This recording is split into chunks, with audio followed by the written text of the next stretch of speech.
Intro time. Intro time. Going live. Hey, folks. How do you doing, neighboronis? What's up? How do you doing, neighboronis? Yeah.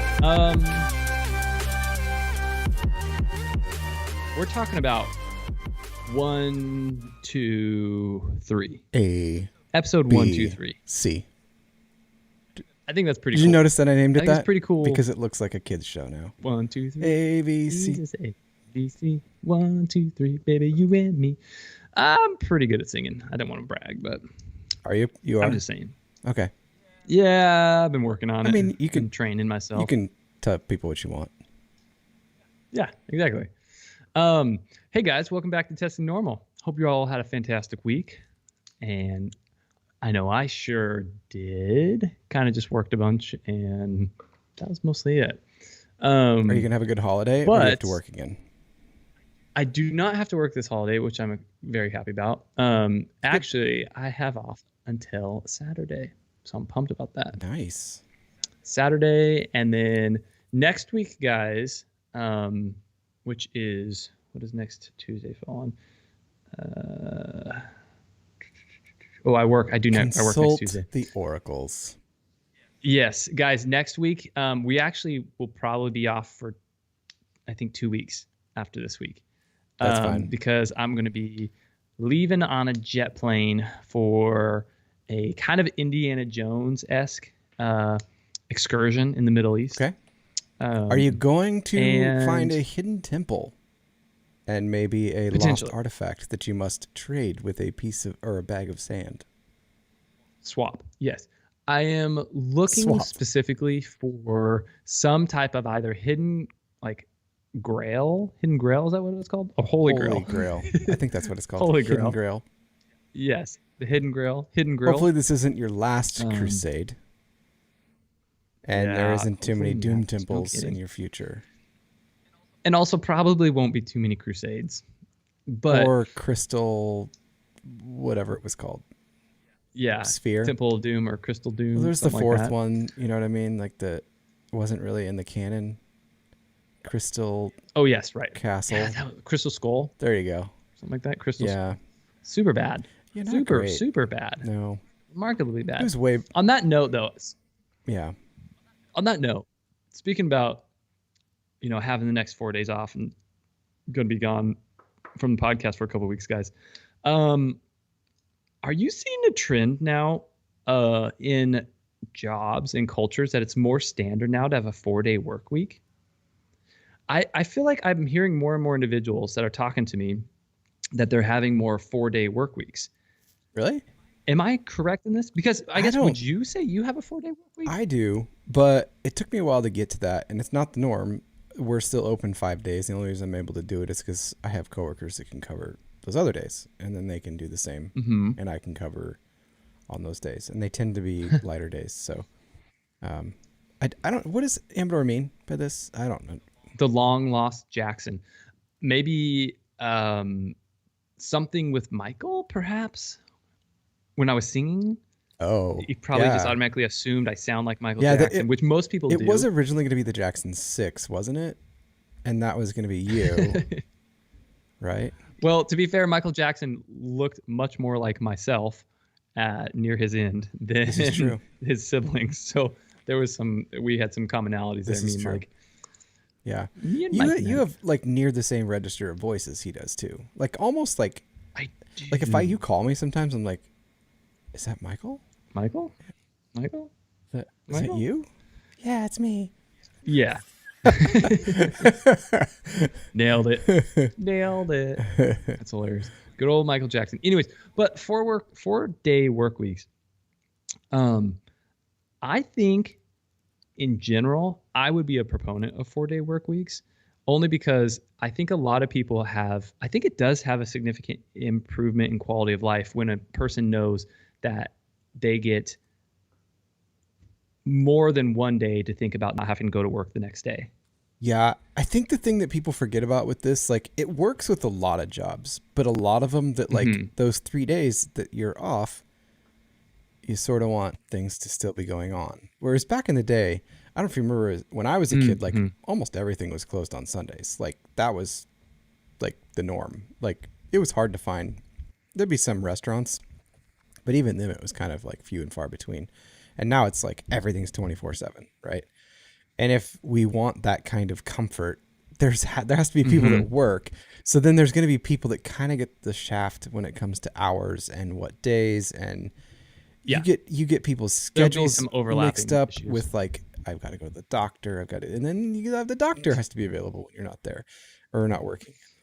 So it just Well, that's the other thing is there's certain jobs that require basically what it would do is it would increase the amount of jobs that need hired potentially. Like say if you have more days that need to be worked because individuals aren't covering as many days, right? Then that would potentially create more job openings as well, potentially within those in days that we need covered. Um, I think the and difference Jeff though. Mack What did Jeff say? Jeff Mack said he's working 2 days a Oh, good week. What do you good for think, Jeff? him. Do you feel like working 2 days a week? Would you rather work 2 days a week or 5 days a week? Which one's better for you? Which one's right? Let us know. If you could pick between being the top scientist in your field or getting mad cow disease, which one would you pick? I would love a 4-day work week, but I feel like by day 2, I'll be as anxious for the weekend like I get on Tuesday normally, just wishing the weekend came faster. See, that's the thing. I think that what people, too, Jeff says. I think what people don't understand is we live this luxurious life, even if you don't make a lot of money and you think I'm really poor. You are potentially by this, whatever standard you're measuring that by. But if you think about this, we have the ability to like plan Super Bowl parties, right? I love this example because most people understand that people have Super Bowl parties, right? Well, when you had to like forage for food or farm or whatever, no one had the ability to do that because you couldn't just go down and buy food. So like this money and this monetary system we have allows us it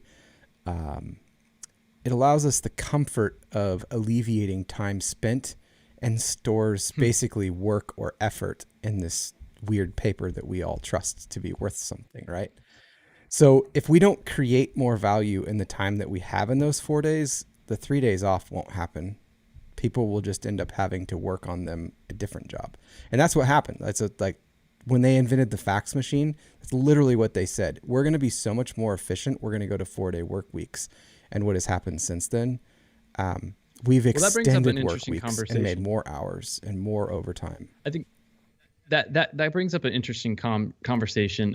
I would say that I think quality of life there's a it's undeniable to say there's a quality and potentially even an ability to be more productive when you're well rested and when you have a better work balance life. Yeah. And so I think in a lot of situations, 3-day weekends, I think could facilitate that and maybe even create more productive individuals in a lot of situations. I don't disagree with you, but I guess we don't even have the ability in our society to convince people to take the time off that they have, nor afford them the ability to do so by what they're earning anyway.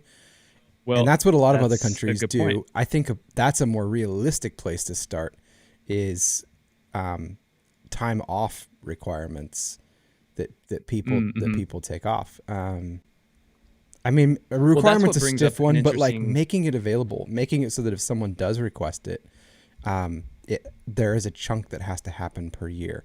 Now there's some caveats that come along with that. So like the military will require that, but they'll tell you when you can take it. So, and then they can cancel it too. This is true. They're like, right. Which I've had several friends where they were like, oh dude, I'm going to come meet up. I got canceled. Yeah, instead we're going to go to the desert together and drink water. Right. Yeah. So what this correlates so with is an interesting conversation pertaining to automation though, right? Mm-hmm. And there is a significant potential risk for automation eliminating jobs in certain areas, i.e. automated driving, semi-truck delivery, manufacturing. So I think there's a correlation there that we have to take into consideration as far as in that situation, I do see the potential ramifications of truly that's when people are out of jobs, when there's positions taken away from them that are now automated. Or they're just like not allowed to go in and work in the same places they were before. like we saw this Yeah, last year. yeah. That could be a situation, but also in that situation, we also saw technology take over certain positions that we found to not really be necessary to be seen. Yeah, that doesn't help those people have right? more vacations. Well, it does, No, but it not doesn't. a really relaxed I one. mean, ultimately, Yeah, right? yeah, Yeah. yeah. So I think, I guess, so that's I kind guess of what I'm saying is interesting. it's more complex than that, and it's not just an easy solve. Like, let's pay them to do this. I think that number one, people should take vacations more. I think the thing that kills us the most is, I saw like a statistic, like somebody, they said their parents purchased a home for X amount of dollars 40 years ago, and now it's worth $1.2 million, and rent costs more percentage wise than what their parents paid in mortgage back then now. So that's the problem we find ourselves in. And that's an inflationary system. Imagine if, throw aside, we've talked about crypto and it just bores people to death and they don't want to talk to us or listen to us anymore. But just throw aside that and just think for a moment, what would happen if the banks had to pay you for what your dollar did so that you were enticed to save, and you actually shared in the profits of what they're making off of that loan and investment and everything, and they had to account for every dollar. I think we would have a way more free people because our dollar would be worth more, because we had people like just 40, 50 years ago that single home incomes lived off of delivering milk. Now, that's a great example because it's something that went away. Yeah. But what could have taken that place, and how did it go away because of automation? it went away because of grocery stores being able to Innovation. stock, and like they process milk differently so that it comes down. Culture, not culturing it. Yeah, the pandemic, and Pasteurizing. Gary has a really good point here. Is that the pandemic has pushed automation, right, because of a lack of desire for people going back to work, which is totally true too. Which I think both sides are going to kind of shoot themselves in the foot. But at the same time, there's some positives out of that too. I think there's a lot of positives in the fact that we just realized that we don't really need a ton of buildings to house a ton of people in that could be working remotely. But then at the same time, you have to solve the problem of when people work remotely, their mental health, and don't just tell them that they need to stay in their home all day long, that they need to get out. Yeah, Peter Maddox made a really good point here. I have several friends that work in San Francisco, and Peter had mentioned that Netflix and several other companies have unlimited PTO, but barely anyone takes advantage of it. And it is a very interesting case because in those situations, my friend, his wife works for a small company called Dropbox, teeny company, and teeny tiny itty bitty company, right? You're mostly in the clouds, but you're mostly in the clouds, right? But in those situations, especially when you're at a managerial level, you can take unlimited PTO time off, but that also specifically affects your job, right? It affects your outcome, and it affects how well you are able to control your team and have certain outcomes. So there's a level of, I think that unlimited PTO has a healthy aspect to it, in the respect that, like, if you get sick, you don't have any way of controlling that I have 102 fever. And if I have 102 fever and I have 1 week of PTO in my job, right? I have to use that PTO now. And now I don't get to have a vacation this year, because I got sick. Right. So there are aspects that I think help to create and benefit and protect employees by having that protected leave. And like you were saying, you were concerned, like maybe protecting it or requiring it is something that we shouldn't do, or maybe we should. But I think there are benefits to protecting paid time off, because if we have work weeks that are 5 days a week or even 4 days a week, employees need to be able to benefit from that rest. Right. And so unlimited PTO might be a potential avenue for that, but you still have to get critiqued and judged off your productivity too. Yeah, absolutely. And I think that so it's one of those things, like we kind of had that conversation last week, because like where we clashed wasn't necessarily that something didn't need to be fixed. It was just on the solution. I kind of err on the side of set guidelines, don't set more rules, because more rules just causes more confusion, or just people get in trouble for not even doing anything. I do want to shout out I believe it's the same person because they commented almost the same thing. Was that Peter, the last comment? I don't have Facebook's up right now. Mm-hmm. Props to you, Peter. You commented on YouTube and then noticed we didn't see it because I didn't have that screen up, and came over to Facebook and commented on that. So that's amazing. Peter's a tech stud. Good on you. So let's see. Gary was mentioning, what was he saying? Automated low skill jobs creates new jobs at higher skills. Okay.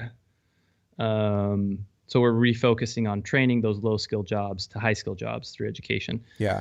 That's where it gets really tough. So like, this is the example that I use. At least this is one that's in my head, and I'm totally willing to be wrong. If anyone thinks that I'm like spouting off just my opinion that I think it's right, I don't. But if you automated a McDonald's, for instance, and there was no person at the cash register, there was no kid taking your order at the drive-thru, you just punched a button and a robot made your hamburger. The person that then has to fix that system is a way more, it's no like diss on the person that was maybe at the register, but they're a way more technical, educated, probably multiple different certifications to get to that level. And most people that would have been punching the buttons to take your order or make the hamburgers are not going to probably excel to that level. Maybe some will. I'm not saying that they won't, but the likelihood that they all will be able to do that it's pretty slim. Right. But it also takes less people to do that. Yeah. Right. But then what do? If people need to make money and work, yeah. My man. Yeah. What was that? What was that, my bro? man. Was that Rick and Morty? My man. I think so. Yeah. Yeah, it's interesting. Did you hear, speaking of McDonald's, not quite the same line of McDonald's, but I predicted this was going to happen. Like, I think like 5 years ago, I had talked to Annie about this and how the Dollar Tree, it can't always be a dollar item. No, I've had this conversation so many times. As we develop and as inflation increases and as we have just supply chain issues and the future kind of economics, it's got to go away. It can't always be a dollar. Yeah.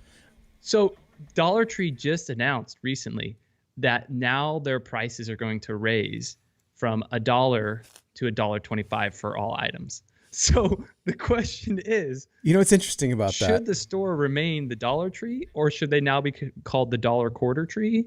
Are they going to change their name? They could, and it could be a really cheap change. They are free to use this, and they're free to pay me for this idea because it's a good one, and it will save you so much money on your signs.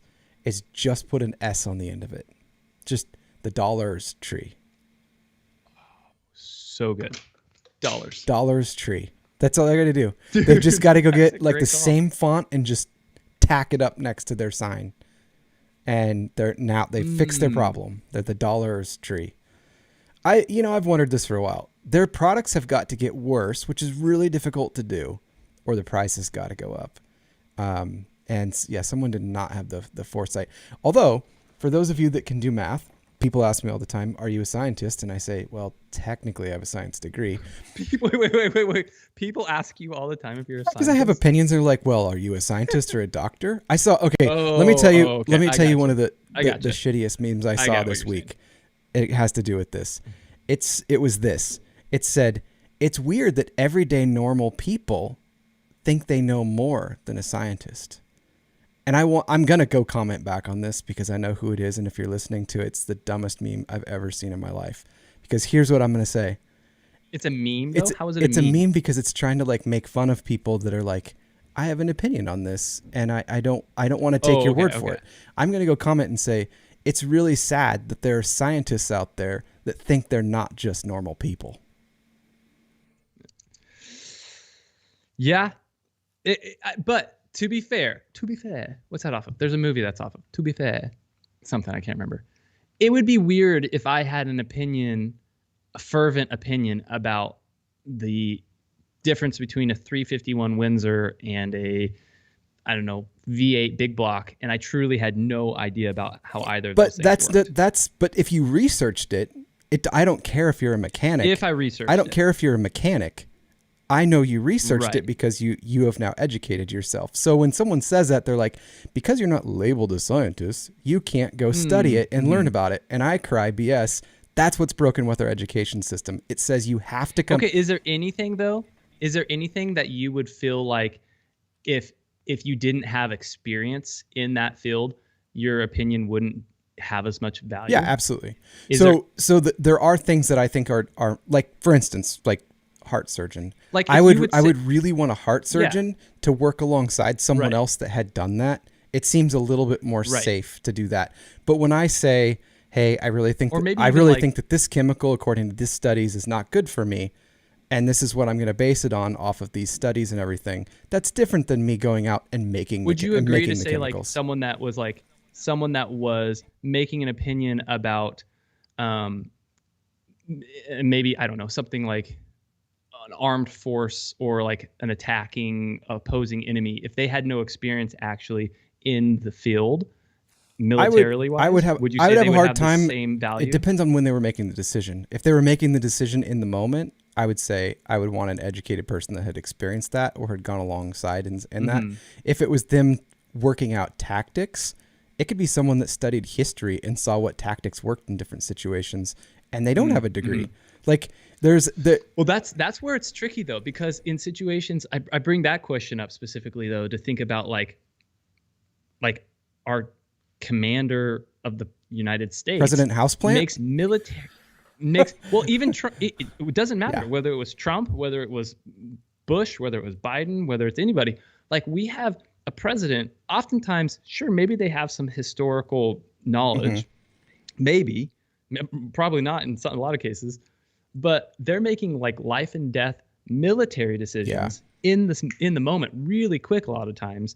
And that makes me have a lot of trepidation with commander-in-chiefs making military decisions when they themselves have no real background in that field. Now, granted, they have generals that might be advising them, but that doesn't mean they have to listen to them. that link came through as forbidden, Gary. I'm gonna try it though. Forbidden Is links. outside Oh my of gosh. Facebook. Oh yeah, Gary. it's a broken link. Or else I would look. It's something about a hamburger machine. I've seen them. They're kind of amazing. So what I would say to that is I would have a really hard time with anyone making a decision that does it in a closed room with no knowledge. Now, I could make decent decisions based on data brought to me on things that I maybe don't know. For taking the president, for instance, there's a ton of advisors that are advising on political, like this is the politics behind this. This is the ramifications of risk of life. This is risk of innocent civilians, all that. Then you're taking data in that is, it's very diverse. So that's kind of a different situation.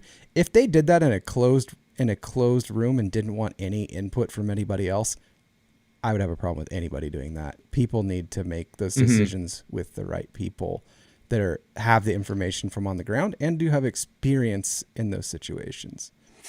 So I had actually a conversation with Peter actually tonight. I was having a dinner with him and his esposa. Oh, nice. And I was talking about this as far as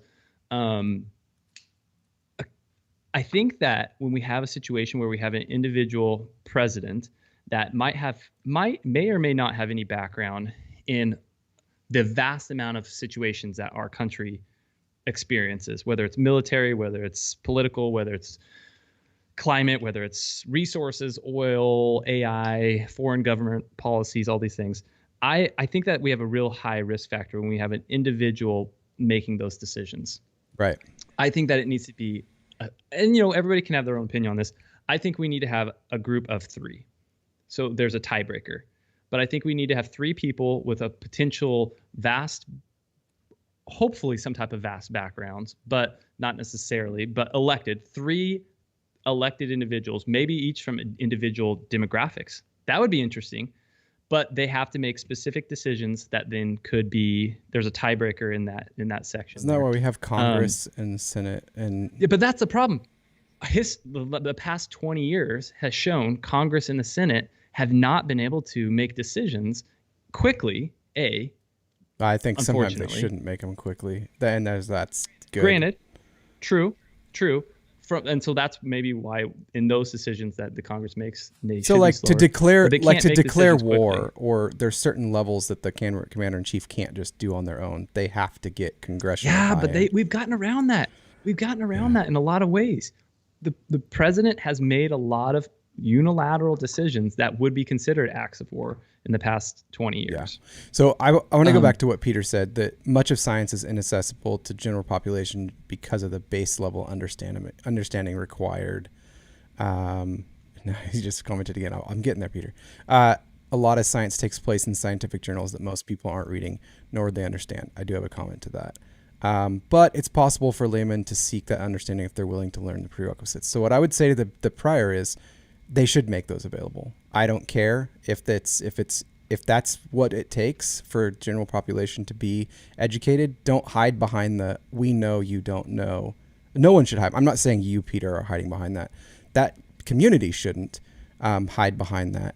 And I totally agree with you. Anyone, I believe that if someone dedicated themselves, they could become smarter than the most well-versed person that has so many letters behind their names that you can't count without ever going to school. And I think that's what's broken in our education system, is that it has convinced us all, or tried to convince us all, that the only way that you become smart is to get their accreditation, and their prices just keep going up. And as I can tell, what I would say to most that. of the people keep getting less intelligent. I think I do agree with, I agree with you, Jordan, particularly. Like, I do think more people should be, and more people can have the ability to learn and teach themselves. I do agree. A lot of people, unfortunately, though, say they have done it. Oh, no. Believe me, there's a lot of people out there like that. I'm not saying right. everyone is the most intelligent. Right. I don't like the statement you cannot come to my level without my schooling. Well, but this is where I would say there's two parts to that. One, I do think that we have a disparity between access. There's paywalls to certain things, being able to be experienced, like certain PubMed articles. If you want to get on there, sometimes you actually have to have subscriptions. Another big one is called UpToDate. UpToDate's like what I use every single day at work for like checking if guidelines have changed, and dosings, recommendations, pediatric guidelines, that type of thing. It's a really expensive resource, right? Those types of things should be widely accessible, I think. Well, especially if claims are being made. I don't like claims that just say, I know, you don't, shut your mouth. And that's what that kind of meme says. Sure. And I'm like, you know what? That's what makes people even more closed off to your thoughts. But I think what a lot of people, to counter the other thing, is like, yeah, but people can learn and they can read books. But there is a significant amount of weight that goes from just literally experiencing certain situations and being in those cases. Yeah. Like seeing a kid that's, I'm sorry, this is just my own personal experiences, so this is a simple explanation. But seeing a kid that has a fever for 103, this actually, I just encountered it the other day. Had a kid with a fever for 103.4 for the past like 4 to 5 days. And several providers couldn't figure out what was going on. And it wasn't because it was something that they didn't have the resources to look in a research online and look through a study to figure out what was going on. It was there's something that comes from experience and interacting and seeing how a child's acting and seeing how their physical exam looks like and seeing what the sound sounds like. Like there's things that you can't learn on a book that comes from experience. So let me be really clear before you go on. I'm not talking about people should be able to treat. I think that what you're talking about is me making decisions and giving advice to somebody else. But when I make a decision for myself, I'm like, you know what? I find through my research that's a little bit too risky and I don't want to do it. Or I don't feel like as a parent, I'm going to jump into that with my kids yet. And people that's an important distinction. And so people might be making the distinction that what we're going through in the climate right now, that definitely would drive something that I'm saying, or the reason why it would come up right now. But I'm not just talking about that. I'm talking about the freedom to choose no matter what, even if I'm a dummy. Like there's something to be chosen there, but I want to educate myself. And if someone just I'm the kind of person, if someone tells me like, no, I know, and you can't even get access to what I know, but just take me for my word because I have these letters. And I'll be honest, I work in IT. Do you want to know like some of the slowest people that break the things the most are? They're all the ones with multiple educations that have spent hundreds of thousands of dollars in education. And when they come to me, they don't seem that quick. And maybe they are in what they do, but I would say, I think I don't put any limitations. I don't care if someone comes to me, doesn't have a degree. If they're like, hey, I've done my work and here's what I think about this. I'll talk to them just the same. I don't think that my education or experience in IT, granted, most of the time that's not life or death. But you understand what I'm saying? Like, I believe in people enough that they could educate themselves, but I think they should be enough to just credit to individuals. We should be able to make personal decisions. You're giving credit to individuals where you should to make their own personal decisions. At the same point, it's important to validate experience. Yeah. And the importance of that and the non-textbook learning that comes from that. Yeah. No. The whole reason behind it was like this meme saying like, because I have this, you can't have it. Now just sit down, stupid. Like, that's what it sounded like. And I'm like, right. You're a human being and you make mistakes too. I don't care how much experience you have. You're still a human. And it's really sad that you don't think that you're just a normal human being. Dude, tell me, I'm fascinated to hear this story about what's going on with Apple. One more thing. Oh, okay, yes. Because Peter's like active tonight. I like this guy. I don't care if he and I disagree on 1,000 things. I like what he has to say. And maybe I'm just saying. Maybe we do. Maybe we don't. No, he was just saying there's a growing movement of those journals to become more available, but they're dry. Peter, we need to talk. I read the most dry, boring things. Yeah. So, and there are people that love it. They love information. Yeah. I pore over data. Like people, I tell people all the time, they go, well, you're not a doctor. You can't have an opinion on that. I'm like, number one, I can have an opinion on it, what I am. It doesn't have to be right. Opinions are still free, kind of. But I do have a math minor and I can look at statistics and tell you things about them that most people can't. And so that's usually all I need. And they're like, oh. Yeah. When you said you can't have an opinion, you can. But I feel like both sides will criticize you fervently, either whatever way you opinion. And that's the advantage I have, is because I just don't care. Yeah. Well, but that's the problem, because a lot of people have ramifications to their opinions potentially. Yeah. I'm not making them for someone else. That it's a different conversation. But, yeah. Okay. So tell me, please, what the heck's going on with Apple? So here's what I hear. Okay. I don't know if this is true, but this is really cool. I don't know if this is true. Is that Apple is working towards actually being able to assist you in getting the parts that you need to fix even their mobile devices, like allowing yourself. Yes, self repair on phones and stuff. Now, some of you might be thinking, maybe you're not. Maybe this is, I think it's normal. I absolutely have no idea how many iPhone screens, batteries, camera modules, charging ports, buttons that got soaked in beer. So many different things that you would think would be completely not repairable on a phone. When it comes to surgery on mobile phones, I'm like the local expert, I think. I don't know. I could be wrong, but I'm pretty sure I am. Are you saying on Android and iPhone? I've done both. iPhone specifically? I've really screwed up some Android phones where people didn't realize the screens were... That's actually the only phone I've really broken. Was the screen was actually laminated, and they weren't. And the manufacturer was not very specific about that. And the only reason we couldn't fix it was because we didn't have a entire screen replacement, and they didn't want to buy it. But they'd already started on it, and there's a coating that's laminated on there. Once you take that coating off, so the way that screens work, they need to have a filter on them, and if they don't, they're just freaking bright white. They will look like the lights you can see in my glasses, and you won't be able to read anything. Okay. You have to put an IR filter over them, at least some older LCD screens. And once you take that off, it's kind of like letting the brown smoke out of any electronic device. You just can't get that brown smoke back in. Once you let that out, it's done.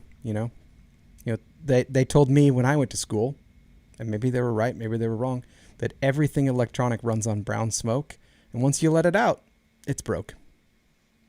It's toast. Yeah. It's toast. And you know what? So that's pretty cool, I man. have that education, and you shouldn't question me on that. Experience. Yep. But you have your experience in that, so I wouldn't question you in that. You should question me on that. That's interesting though. That seems like a reasonable thing for Apple to do. Although, I guess it depends. Like, I'm sure it came down to a dollar cost kind of scenario, and they decided if we sell these accessory parts, we'll make money off of these parts. Yeah. Versus so they already kind of were replacement of phone costs. You could get them through the manufacturers that had like made them and stuff. But getting them strictly from Apple, here's where I think it will help. And so some people maybe don't know this, probably because I didn't explain it. And this is actually pretty exciting. And I think it will move towards this.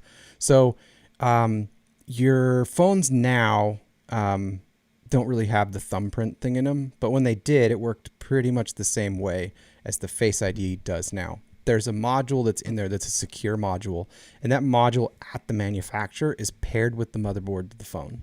So that if you were to take that thumbprint module out and put a different one in, it would not work. Mm-hmm. And the reason why is because if your phone gets away and somebody wants to get into your phone and say it has something like your crypto private keys, right?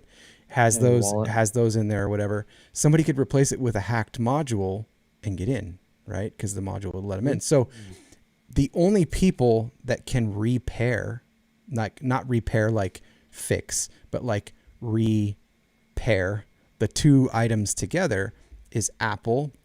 And there are some, I believe Best Buy has some of the machines that will reset them once they like verify it, that the devices, the persons and all that kind of stuff, they can actually rebind those together. I think that since Apple is going to be more in favor of this and actually pushing it, I think that they probably got some flack for like excess, like phones getting broken and creating excess waste. And this is a good way to extend the life of phones and repair them and not just have to throw them away. And so they're really big on that. This goes a lot towards that. But if that's the case, that might mean that when you break that that module or that thumb module, if they're still around, that you could actually rebind those and they would continue to work. Because if you can't rebind them and you have to replace them, then you can't use Face ID anymore. You'd have to use a manual code. You couldn't use your fingerprint reader anymore. You'd have to use a manual code. So those things would go away until you could figure out rebinding them together. So I hope that's what that brings, because that would be a huge benefit to the repair side of things. I've had to repair people's phones and tell them the bad news. Hey, your thumbprint reader is not going to work anymore. You have to use a code. Or your Face ID is not going to work anymore because that module had to get replaced and it can't work. Oh, bueno. So, well, moving on, different subject here, guys. Something else I wanted to touch up on from last week. I believe I brought this up last week. It was either last week or the week before. I was talking about what was going on in Poland and Belarus. Mm-hmm. Was that last week, Jordan? I think it might have been. It was last week or the week before.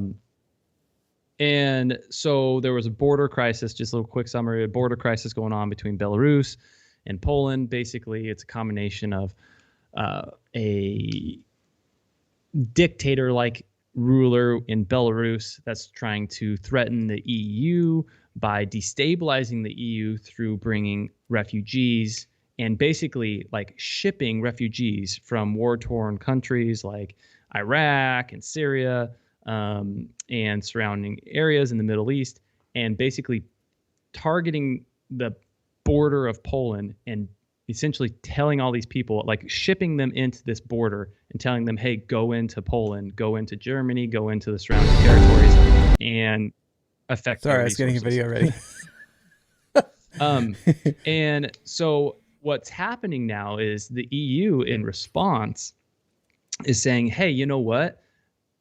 The airlines that are shipping these individuals into Belarus, we're going to actually now block you from flying into the EU.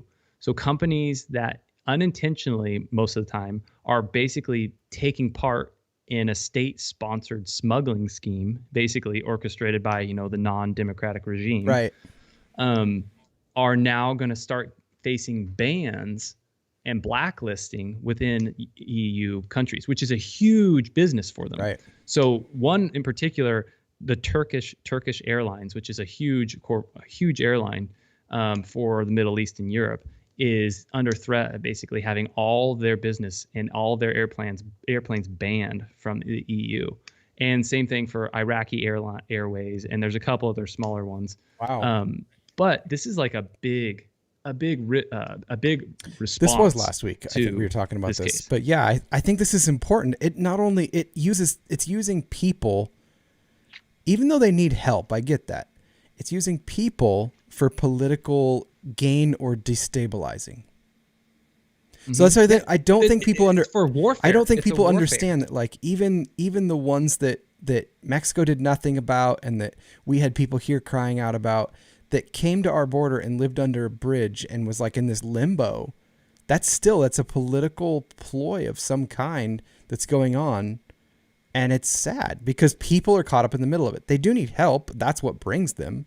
But the difference though between the Mexican border and this case is there's a clear and blatant yes link between the Belarus government spending money to ship people into this border state, and then not only are they clearly being ones responsible for bringing these individuals and telling them to come, but then they're not supporting them. They're not giving them food. I mean, limited food and resources. Yeah, right? The difference is like Mexico's just not doing anything, but we also had a president and vice president that ran and said, "Come here, we'll let you in." But did they?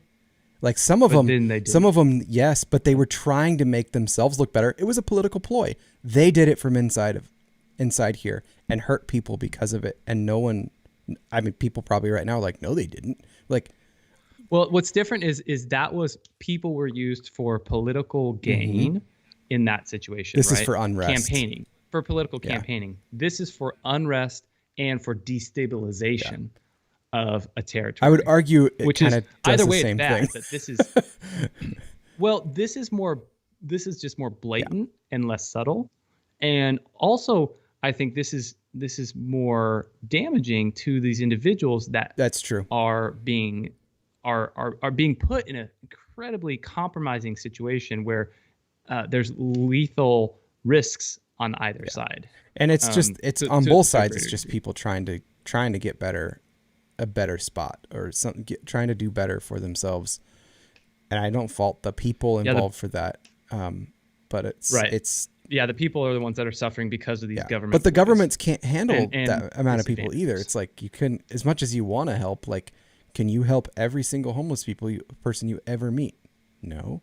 Dude, like, that's so funny. I had literally just had a conversation about homelessness today. It's a whole nother basket of worms. I'm just using it as an example. Like, you can't, it's like people that want you to be all about their cause, right? It's like, well, I only have so much time for so many things. I can't be about, every cause. It's a great point. But then everyone thinks their cause is the most important. We're like, you know what the most important cause is? It's the one that nobody's helping. So dude, so true. That's the thing. You only have so much time in the day, right? But also you only have so much that you can put your priority. And that doesn't mean you don't care. It just means that that's not the thing that you're gifted at, nor are you passionate towards. Yeah. And that doesn't make you a bad person at all. Like, yeah, it's interesting because granted, you could have different, theologies about certain things. You might have the exact same theology about a lot of topics, but you might be passionate about, suffering of whales, and I don't have the time to work on the suffering of whales, right? Granted, I don't think China or Japan or whoever it is should be harpooning to extinction whales, right? Well, I mean, it's like I don't do what you do for work, and if everyone thought that what you did for work was the most important thing, and that's all we did, then nothing would get done. Your job wouldn't even exist. So we all kind of have to exist in this ecosystem. Could it be improved? Absolutely. Could it be more inclusive? Absolutely. But that doesn't mean that we all do the same thing, or else it'd be super duper boring. Do we want to show this sphere thing at all?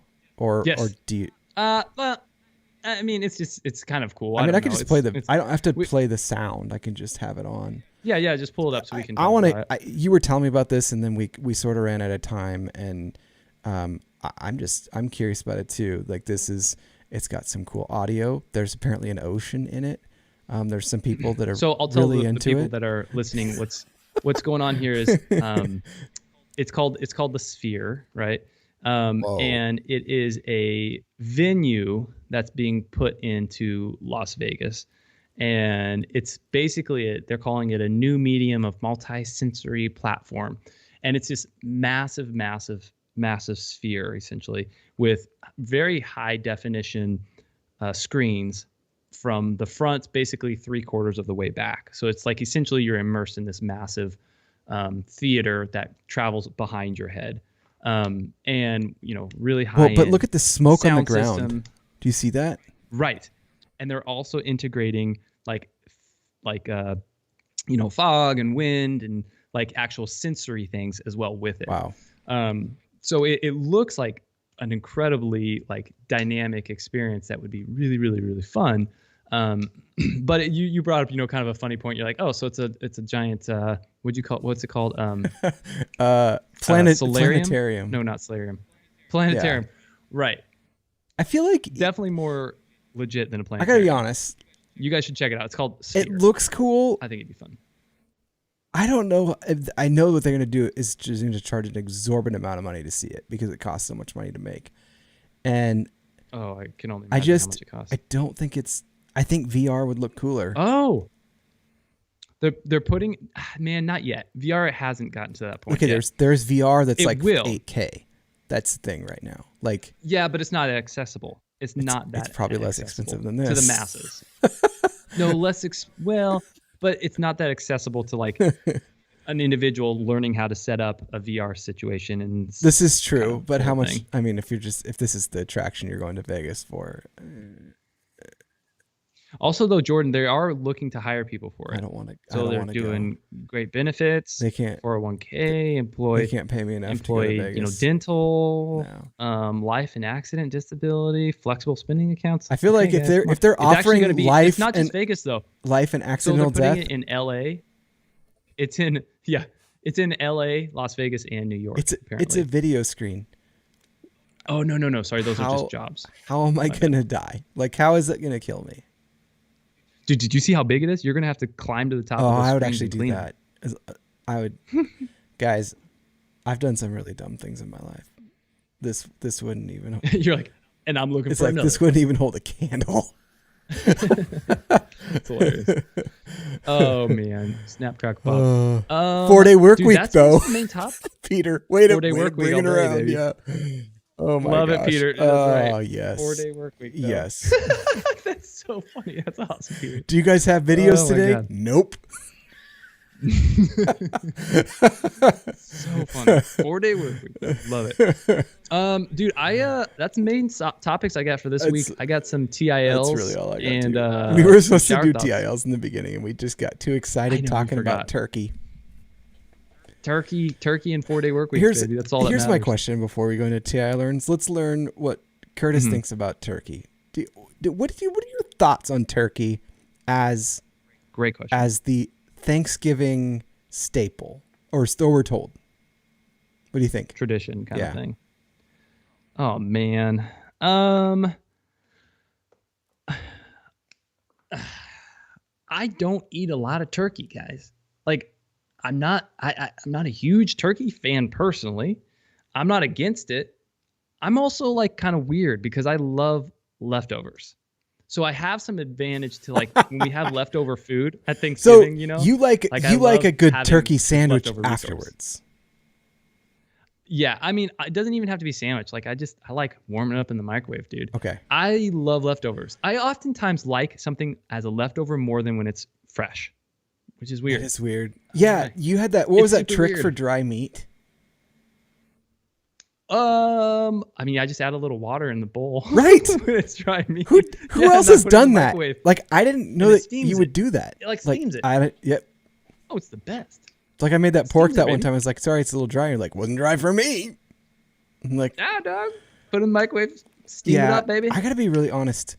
when it comes to Thanksgiving, turkey's not what I look forward to. Although I would say I do enjoy the dark meat.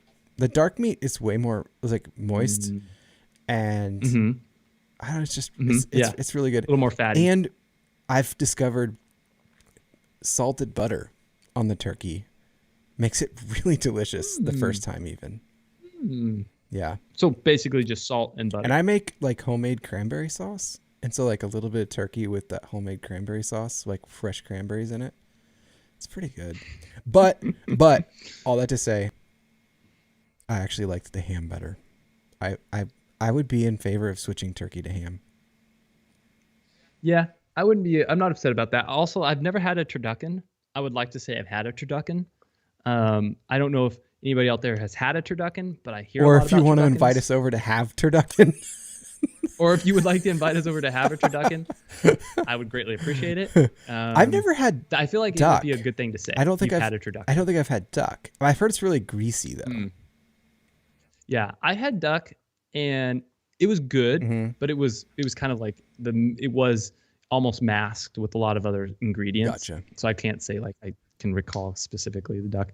What was it? Wasn't like turkey, duck, something else that was on? Was it Seinfeld? Like they were trying to do some perfect combo or something like that. Oh no, there's a Festivus on Seinfeld. They have the Festivus. Yeah, no, I know, but there was some meal that I think it was Kramer was trying to make like a turkey duck, but there's like a third thing. I don't remember. Oh, like it seems like that would be like maybe it was like inside of one of those big puffer fish things or whatever. Like, oh, maybe. Yeah, I'm not. Oh no, you know what it was? Yeah, I do feel like there's a third. I take it back. This was Malcolm in the Middle. Reese made that giant fish with a turkey in it with something else inside of it, and it turned out like really, really good or something. Like he cooked it inside of a giant fish. Anyway, that's complete derail. But Thanksgiving. Well, I mean, a turducken it's a deboned chicken stuffed into a deboned duck stuffed into a turkey. So it's chicken, duck, and turkey. So you got the three for there. Who came up with that? Someone that was like very wealthy in the probably early. Wait, so it's a 1800s, chicken into a duck. Right. So it's a deboned chicken stuffed into a deboned duck. Okay. Stuffed into a deboned turkey. Yeah. And I don't think the turkey actually has to be deboned. I don't think it does. I feel like that's a farmer that was super angry at those birds. He's like, you know what? I hate your guts, chicken, so much. And oftentimes I'm gonna shove you dead into that duck, and then that duck ticked me off one too many times, and I'm gonna shove that dead duck with the dead chicken in it into that turkey that irritated me last week. That's what happened. So oftentimes they put stuffing in the chicken. So they put stuffing in between the layers. Okay, so there's stuffing. Of course they do. In between the chicken and the duck, and in between the duck and the turkey, there's layers of stuffing as well. I feel like it's just way too much work. That's way too much work. I need one. I need one in my life now. How do you carve that? It looks just like they cut it in half, man. Cut it into bits. All right, guys. TILs. Today I learned. I'll go first. You should. Because I have tips. More than me. Today I learned that, and actually this is funny because my kids were watching this as we were driving today. Okay. Today I learned the most expensive animated movie ever made was Tangled. Oh. Which is surprising to me. But Tangled was the most expensive animated movie ever made. It cost, for every second of animation, $49,000 for every second of animation in that movie. Why? That's wild. Tangled? I don't know. Yeah. It wasn't even like that popular of a movie. Well, it was one of one of the earlier on animated movies. Might have been before Disney bought Pixar. Yeah, I mean, it came out like, obviously those guys after, charge too Toy much. Story. Let's buy them. Yeah. Oh my gosh. Yeah, maybe. Yeah, I bet that's what happened. That's what I would have done. I mean, like, it'd be cheaper. just owning this. Buy these fools. Yeah. Buy these fools. Today I learned Right, the last 4 years of Elvis Presley's life, he had been prescribed 19,000 doses of drugs. In 1977 alone, the year of his death, Dr. Nicka something had written 199 prescriptions totaling more than 10,000 doses of sedatives, amphetamines, and narcotics. Whoa. Dang. That 1 year. Yes. Oh, dude, he killed him. Yeah. He killed him. That's wild. That's bananas. Elvis has That's BANANAS. left the building. That's BANANAS. Thank you, Go. Gwen Stefani. Bananas. Okay. So, today I learned the average horse Shut up, I love can Tangled. actually produce 15 horsepower. Yeah, it is kind of funny. I didn't know the exact number, but I know Gary it's Schmidt more loves than Tangled. one. Yeah. It's a classic. But yeah, it is interesting though that a horse can actually produce 15 horsepower, and it's based on complicated. It's about there, watts and but- mores and things and stuff. Yeah. Yeah. I believe you. I'm not a scientist, so I you actually just tell me. I actually have. Listen, but you did read a book once. I did stay actually at a have Holiday Inn another Express TIL. last night. It was fantastic. Okay, my last TIL. Today I learned you actually weigh approximately 1% less at the equator than you do at the poles because of the Earth's centrifugal force. I believe it. That's kind of cool. I like it. That's pretty neat. That's pretty neat. It's weird though that the southern people have really made up for that. Yeah. Yeah. They're like, you know what, guys? We're at the equator. We've got extra room here. You don't got that much Yeah. room, guys. Fried Don't got that we much got room. fried okra. Guys, we're going to put macaroni on the vegetable side of the menu. That's what we're going to do. We are going to make up for this loss. Dude, no, in Missouri, which isn't that much farther south, but it is farther south, they would serve at their county fairs fried sticks of butter. I'd eat that. Oh, But for reals, though, I'm not joking. In South, macaroni is a vegetable option. that's amazing. That's amazing. Gary Schmidt said, not popular, excuse me, question. My daughter knows every word of that song, to every song in that movie. I'm sure. I respect I'm that. sure she does. I respect that. I Gary. guess what I meant was Respect that. there are way more popular movies now to have spent that much per second, which is why I think they bought Pixar. I'm just All right, spitballing. shower thoughts. Shower Shower thoughts. time. I think I have more. In You have space, more. Hit me. you could have a double-sided pizza.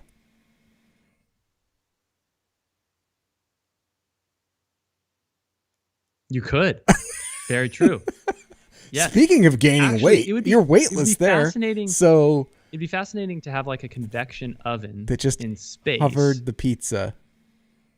Right. you could. Would the heat actually with the convection oven, would the heat rise or would So it stay in the convection exact oven same has a spot? fan. It moves it in a circle. So it doesn't matter about gravity. Oh, right. Fascinating. Can you imagine eating a Fascinating. two-sided pizza? Sounds delicious. Well, that's almost like basically that's an inside out calzone. Yes, that's true. Except less doughy tasting. Less doughy tasting, true. All right. First shower thought. Deer don't connect headlights with danger because the sun has never appeared to them and then smacked them at 65 miles per hour. That's very true. And probably that's with a lot of animals, I guess. Yeah.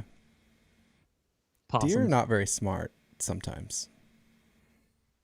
Lights. No, they're also kind of obnoxious. They just freeze when they're scared. So they're like, whoa, bright light. If I stand still, it won't see me. Turns out it saw me and collided with me. or something really sharp and fast hit Yeah.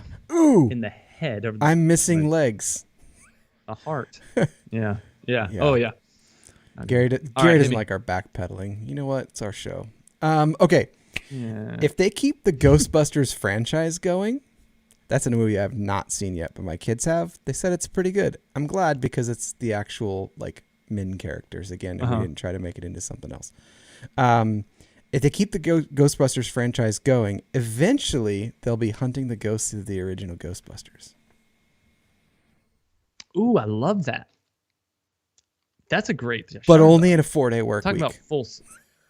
Yes, exactly. Got to be progressive. Keeping it safe. Keep it safe, guys. Full circle. I love that. That makes me happy about. Peter says double-sided pizza. We may need to get NASA some more money to study this, and oh my god, I know. Maybe come up with a better type of like ballpoint gravity-less pen. Yeah, actually, I haven't seen one of those. You haven't? Ballpoint pens. They're like pressurized ink. You know, what's funny is the Russians solved the same $1 million problem with a pencil. Okay. Shower thoughts. All right. Shower thought. Not enough people talk about the insane coincidence that the sun and the moon are the same size from our view due to the distance and their relative size. Yeah. That's wild. I'd say a lot of people really don't look up and realize how little they are. Which kind of goes back to our conversation tonight. It's like, put yourself in your place. Life isn't, don't take yourself that seriously. You are this big. No matter how old you think the world is, your perspective is so infinitely small. And also, once you die, not many people are going to remember anything that you did ever. Yeah. Sorry, guys. Most people, that's some. Yeah, they're gonna be like, remember that guy? Nope. Nope. That's a sad thought that I have, but also kind of a helpful thought I think about sometimes when I'm like in a stressful situation, or I'm nervous about what somebody might think of what I did, or I'm nervous about what if I made the right financial investment or something like that. It's like, you know what? In 100 years or less, nobody's even going to remember who I am. I bet if you made or care about any decisions I made. I bet if you made $1 billion, somebody's going to care. True. There are those rare individuals, at i.e. which Jeff Bezos. Someone's going to care. Okay. Obviously, yeah. Here's something to think about going back to animated series, right? Hitler. Hitler's remembered. Yeah. Let's not think about that. Going back to animated, both sides of this, Han Solo and Shrek dress the same.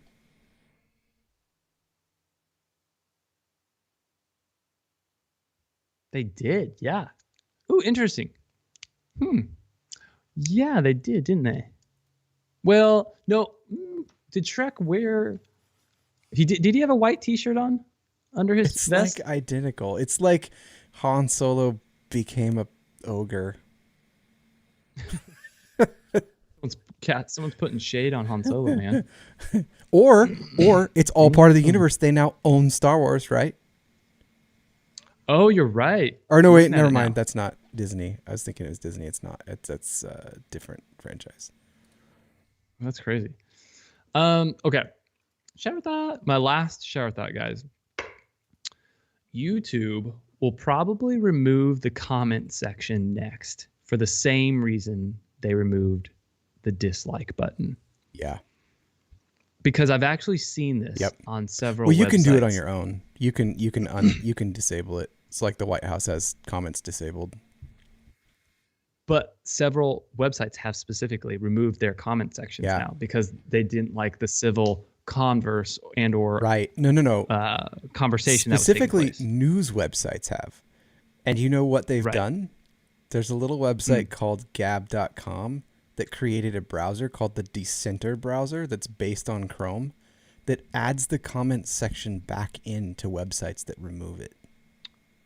Really? So it does it in the web code and injects it so you can still have comments and discussions on pages and they can't control it. It's interesting. I feel like a lot of people wouldn't know about that though. They wouldn't, but the right people do. So but the right people do. Hit me. Okay. It's the last one. This is our last We're going to go back into like kids stories, animated, all that kind of stuff. And I never really thought about this. I thought it was a fascinating idea to have a giant red dog named Clifford. But no one ever addressed cleaning up after that thing. Oh, so true. I mean, also the amount of food that thing would take. Right.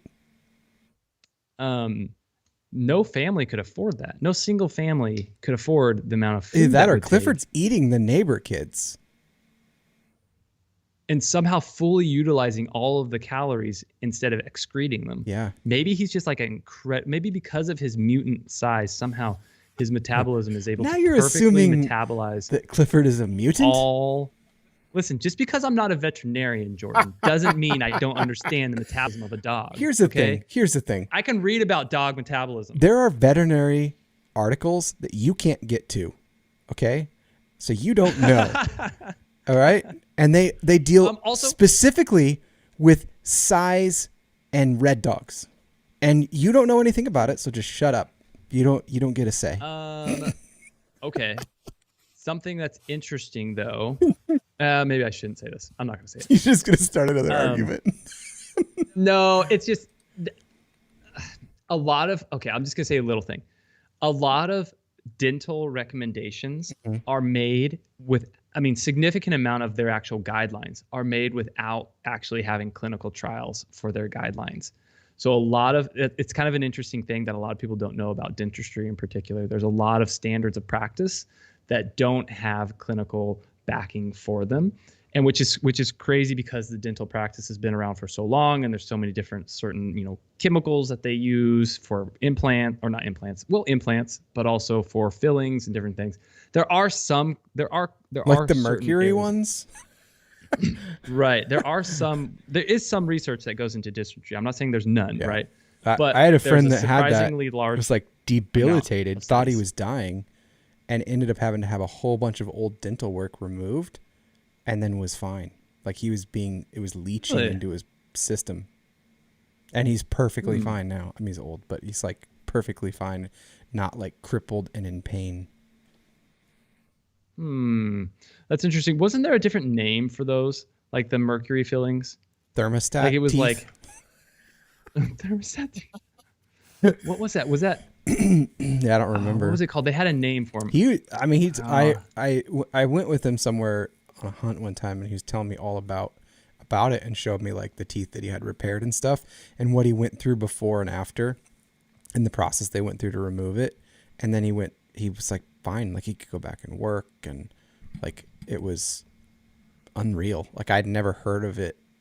No one else I'd met had been affected by it. Like I'd heard like rumblings of it, but I'd never met someone that actually like was like bedridden, and then was fine once they paid to get it removed. So interesting. Anyway, well, guys, you guys can chew on that. Giving us your thoughts, we appreciate it. Didn't even address my joke. Amalgam. That's what it was called. Amalgam fillings. Amalgam X. I don't know exactly what the amount of mercury is in them, but at least 2 to 4 ounces. 2 to 4 ounces, yeah. Just a dose, just a dab will do you. I do know someone that spilled mercury, and like government officials showed up. Really? And like removed concrete, stripped his whole truck out. It was a really big deal. Really big deal. Like, yeah. It's nuts. I didn't know they did that, but it showed up, and it was like, he like saw the bill, and it was like, I think it was like $80,000 or something for cleanup. And he's like, am I going to have to pay this? And I don't think he did, but yeah. Also, it'd be interesting where he got that mercury from. It was from an old tool that was used for timing, like of something in a car, because he was a mechanic, and it was an old tool that was used that's like known to like work better, but it has a mercury bubble or ball in it, and it dropped out of his truck and shattered on the ground, and someone found out about it, and they like literally cut the concrete where it dropped. I'm surprised they even cared. I'm surprised they didn't just like let it be. It was Nobody like was gonna be drinking the concrete. Feds showed up. Big deal. Big deal. Never knew. Crazy. Oh man, crazy. All right, guys, we'll have a fantastic Thanksgiving. Happy Hanukkah. Happy Kwanzaa. Wait, we're not getting there yet. Wait, I don't even know when that is. Actually, I don't know when. Festivus for the rest of us. Festivus for the rest of us, guys. We will be back in dos weeks. I don't know how to say weeks in Spanish, but I know how to say two. Weekos. So, Weekos. Happy Weekos. Happy Dos Weekos. We will see you in a couple weeks, guys. A fortnight. Fantastic. We'll be back in a fortnight. Not quite Spanish, but no. We will be back in a fortnight. But I'm always looking for a chance to use the word fortnight. Yes. We got it. It's perfect. Sweet. We will be back in a baker's dozen -1. No, wait. +1. +1. Baker's dozen +1. All right, guys. Peace out. Have a great, happy Thanksgiving. We appreciate y'all. Love y'all. See you later.